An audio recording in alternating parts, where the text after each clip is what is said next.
రావట్లేదంటే నీకు ఆత్మదేవుడు పని చేయట్లేదు. చాలా మంది పరిశుద్ధాత్మ అనగానే ఏమనుకుంటున్నారంటే ఏదేదో అనుకుంటున్నారంట. ఆయన వచ్చి ఏమి చేయడండి, గుర్తుపెట్టుకోండి. ఆయన ఏమి చేయడని మళ్ళీ ఇంకోగా అనుకోకండి. ఆ పరిశుద్ధాత్ముడు వచ్చి మీరు అనుకుంటున్నది ఏమి చేయడండి. ఆయన వచ్చి ఏం చేస్తాడు చెప్పనా? రెజరెక్షన్ బాగా వినాలి. పునరుత్థానంలో యేసుప్రభు పునరుత్థానం చెందినప్పుడట ఎలా లేపబడ్డాడని బైబిల్లో అపోస్తల కార్యాల్లో రాయబడింది.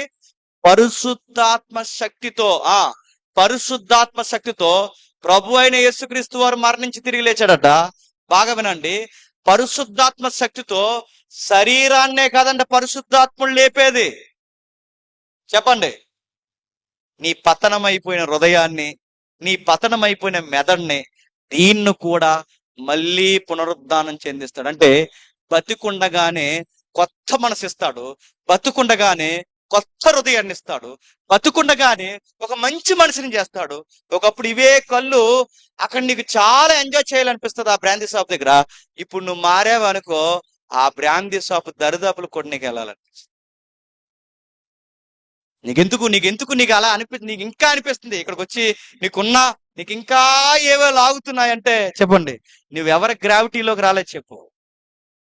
పైకి ఎత్తడపోత పూసుకుని తిరుగుతున్నావు. పాట చెప్పండి, ప్రార్థన చెప్పండి, హల్లెలూయా చెప్పండి, స్తుతులు, ఇలాంటి ఎత్తడపోతలు పూసుకుని తిరుగుతున్నావు.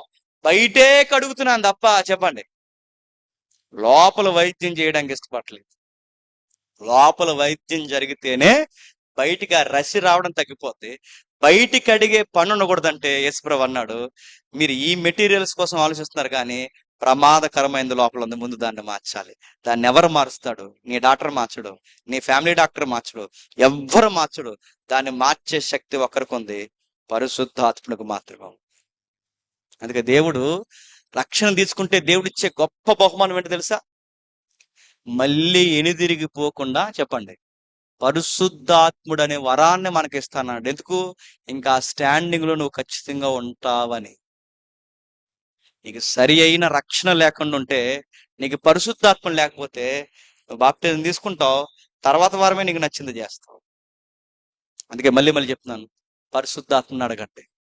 అడగాలండి పరిశుద్ధాత్మ అంటే బైబిల్ దేవుడు అన్నాడు, అడగండి, ఎతకండి, తట్టండి, ధారాళంగా అనుగ్రహిస్తా అన్నాడు. ఎవరి కోసం చెప్పిన మాటలు అవి? అడగండి అనగానే ఉద్యోగం అడగమని కాదు, అడగండి అనగానే మంచి అత్తగారిని ఇమ్మని కాదు, అడగండి అనగానే మంచి మామయ్య గారిని ఇమ్మని కాదు. అడగండి అంటే ఆ టెక్స్ట్ మీరు ఇంటికి వెళ్ళిన చదవండి. ఎవరిని అడగమంటున్నాడు? అడుగుడి, వెతుకుడి, తట్టుడి, ధారాళంగా ఇస్తా అన్నాడు. ఏం అడగాలి, ఏం వెతకాలి? ఆ టెక్స్ట్ లో పరిశుద్ధ